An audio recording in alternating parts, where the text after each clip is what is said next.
Hello, I'm Murray Visser. I'm the International Service Team Leader 2018-19 in Rotary District 5000. I'm here to give a general overall view of international service and international service projects. Here's the purpose of our team, if you can take a moment to read it. I copied it right off the Rotary International website. In summary, our team has an advisory role. We facilitate, mentor, guide, encourage, promote, and suggest projects. As Sambello says, we are a resource for your success. There are 8 team members, each with their specialty on the team, and they are Sam Bello, Ayman Eldakakni, James Ham, Mark Harbison, George Kelsey, Alan Kusunoki, Laura Steelquist, and Steve Yoshida. Please don't hesitate to contact them. They will be more than happy to assist you. You can contact me at this email address for their contact information, and I will also be glad to send you a copy of this flyer. Of course, you can also obtain the assistance of Rotarians who are not on the team. Now onto the list of international service projects. As you already know, there are 6 areas of focus when you're doing an international project. You just pick one of these areas, and here they are. Now, this list of international service projects is not comprehensive. The purpose is to provide a kaleidoscope of what has been done and what can be done. The first one is to initiate a global grant. Do not be discouraged by the minimum $30,000 required to do a global grant. I was able to reach at least $30,000 by partnering with other clubs, with funds matched by the district and matched by the World Fund. Contact Mark Harbison and Laura Steelquist for the funding process. And now on to some pictures that will show the result of this global grant. The pictures of projects that you will see took place in Southeast Asia. The area of focus with my global grant was on disease prevention and treatment.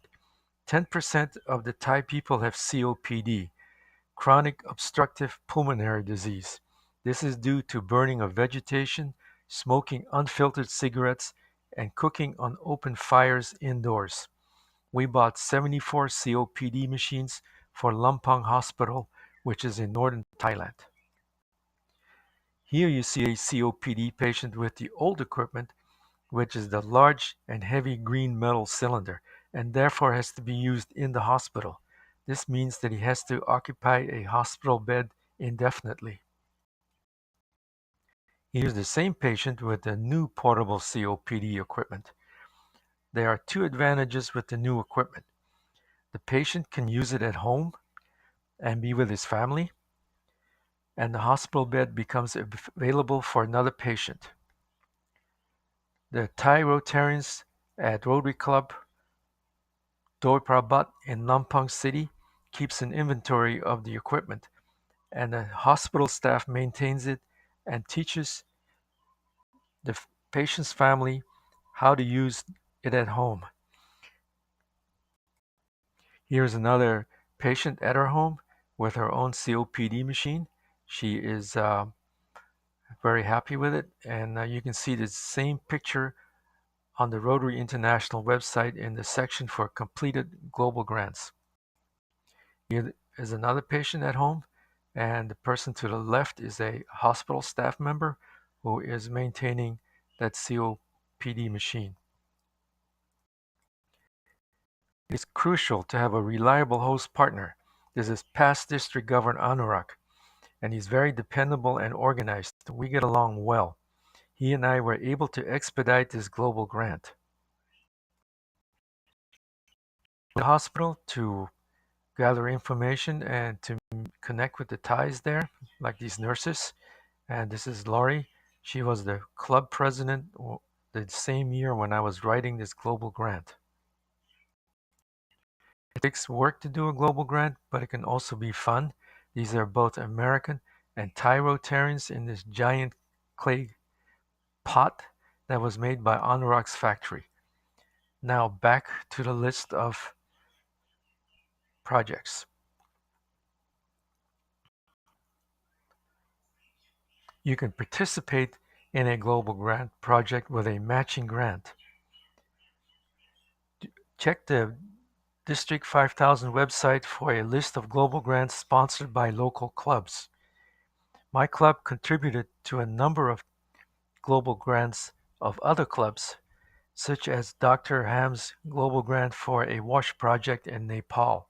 So if you don't have the time to initiate a global grant, you can still participate in one. If you cannot come up with the minimum $30,000 required to do an international service project, you can still sponsor or participate in a district grant international project, or you can use club cash and do a project for less than $30,000. In fact, for way less than $30,000. I've done a number of projects that were under $10,000 or even under $5,000. Okay, is an example of a project that was very low cost. This is a tribal village in northern Thailand. These people are not Thais. They came across the border from neighboring countries like Myanmar and Laos. They don't have any water in that village, so the women had to walk a quarter mile every day for drinking water, cooking water, and washing water. So we decided to do something about it. This is a route that the tribal women have to take to get to the source of the water. These are some Rotarians, and we're taking the same route. This is the beginning of the source of the water for that village. As you can tell, it's dirty. These are two men from the village, and it's important to get the local people involved in the project. It gives them a sense of pride and to work on the project that also benefits them. This woman is tiny, but she was able to carry this heavy sack of cement in one arm and the baby in the other arm. I don't know how she did it, but she did it. These are the local Thai Rotarians. They're from, in this case, from Rotary Club Mae Chan. It's really important that you make good contact with the local Rotarians in whatever area you do your project in. Here they're checking on the project. It is a small dam, and as you can see, it's designed to back the water up in back of it. And here's the pipe that will eventually end up in the village. Okay, the pipe has been laid. At first, we couldn't lay this pipe because the Thai farmer that owns this land did not allow this pipe to cross his land. But again, the local Thai Rotarians got involved. They negotiated with the farmer, and we were able to lay this pipe all the way to the village. Now, the entire village has a water supply. The women no longer have to walk a quarter mile into the jungle for. It's important to check up on your international projects after they've been completed. I checked up twice on this one, and I came back 3 years later, and the dam is still there, the pipe is still there, and it's still delivering water to the village. And it's gratifying to know that we were able to do that. Now, for the next type of project that you can do, you can participate in an international literacy educational project. My wife is a teacher, and here she's showing these little students for the first time a recording of themselves on a video camera. They're older students. As you can tell, they have different types of tribal clothes on because there are many different tribes in northern Thailand. These are older students. They're sitting on the ground because if there are no chairs in the classroom, the one and only chair is only for the teacher to sit on. This is a student. He's helping to prepare the lunches for the school because there are no school cooks, then there are no school janitors, so the students are required to help maintain the school. My wife took a picture of this little guy, and he has to walk back and forth to between home and the school, regardless of the weather. So we decided to do something about it. At one of the schools, we decided to build a small dormitory so the students can stay there and not have to walk back and forth during the week. They only go home for the week, and the staff at the school and the parents and the students were thrilled that we built them this little dormitory. So they painted our likeness on the wall there. All right, now back to the list. You can partner with a non-Rotary organization such as Shelterbox USA and also the Peace Corps. Alan Kusunoki on the team is a former Peace Corps volunteer. You can participate in a Rotary International Exchange Program. These are fun to do. The International Travel and Hosting Fellowship is more informal. Steve Yoshida, who is also on the team, is going to St. Petersburg, Russia next May to interact with the Russians there, the Russian Rotarians. If you want to be part of that group, contact Steve. There are group cultural exchanges. There are Rotary friendship exchanges. These are more formal. There are new generations exchanges. There's an open world program with Eastern European countries. And there's a youth exchange program. You need to contact Natasha Claren for that.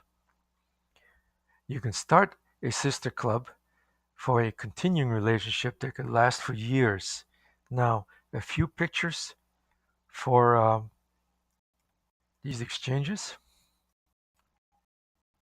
Here, the Taliban in Chiang Mai, Thailand, are um, welcoming us there at the airport in Chiang Mai.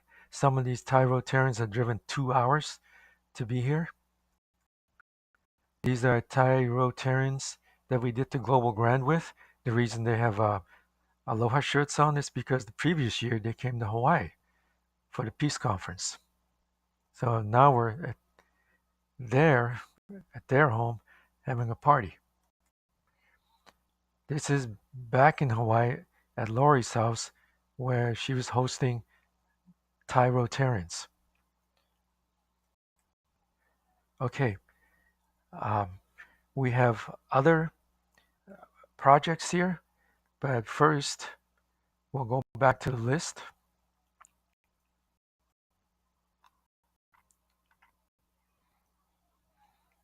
You can visit an international project site, participate in a national immunization day if they're still accepting volunteers. I think they are this year.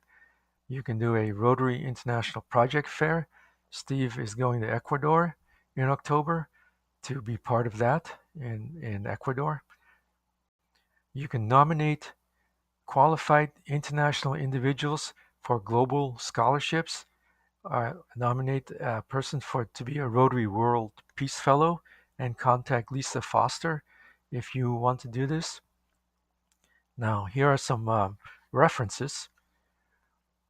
If you want ideas for your project, contact the Rotary Action Group, or RAGS for short.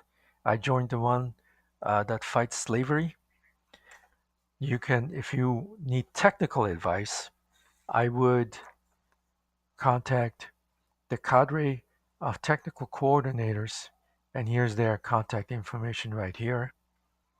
And also, you can contact me at this email address if you want a copy of this flyer right here. Now, we have a list of, I want to show you 3 more projects. Low cost. They are an orphanage project, a trafficking project, and a medical mission. So on to the final set of pictures, and I hope They will help you get excited about doing an international service project. Okay, this is an orphanage, and these orphans all in Thailand, and these orphans are either their parents are either in jail or they're dead. This is Lori again. We brought uh, toys and clothes, all used items that Lori collected in Hawaii, and so this was a no cost project except for the flight of getting there. This little girl, that's her first toy she ever had. Together with Carol, my club contributed to a anti-trafficking project in northern Thailand. This girl was trafficked out of Myanmar. This girl was also trafficked out of Myanmar. These coils around the neck indicates that they're from the Karen tribe, but really what's happening here is tourists can take pictures of them, but of course the girls don't get the money. However, again, all is well, it ends well. There was a group of Catholic nuns that rescued these two girls, and there is Carol who helped in the rescue. She helped put them in a dormitory, a school dormitory, where they can complete their education and have a better life. This is the weight of an adult coil, 4.5 kilos or almost 10 pounds. Okay, a number of us Rotarians were on a medical mission in Myanmar, also used to be called Burma. And it was not strictly a Rotary project, but there were about a dozen Rotarians on this project. So we got Rotary International here on the banner. And you can probably recognize all the Rotarians from our district in this picture. All these pictures were taken by Kelly Wheeler, who was there. And these patients were waiting for us for 3 days and 3 nights for the clinic to open, and were waiting for us to arrive. And it was really hot and humid. These two patients have paste on their face because in Myanmar they use that kind of paste to keep the sun from burning up their skin. Most of the people on the mission, of course, were doctors and dentists. They were Burmese Americans, and this dentist, there was no equipment in the clinic, so as you can tell, the woman was sitting on a plastic chair. The only thing the dentist could do is shoot some Novocaine in her mouth, pull a teeth or two, and then we would give them some painkillers. This is Kelly's mother fitting a prosthesis on a girl, and there are a lot of children that have arms and legs missing in Myanmar because they don't have any child labor laws there, and there are also still landmines on the borders. Four of us, the Rotarians in our district, brought 180 of these prostheses to Myanmar from Hawaii. Okay, here's a happy girl with a prosthesis. And so this is our last picture. I hope you have enjoyed this presentation, that you got something out of it. As you can see from the list and the pictures, there are many different kinds of international service projects that you can do. This concludes my presentation, and I wish you success with your international service project.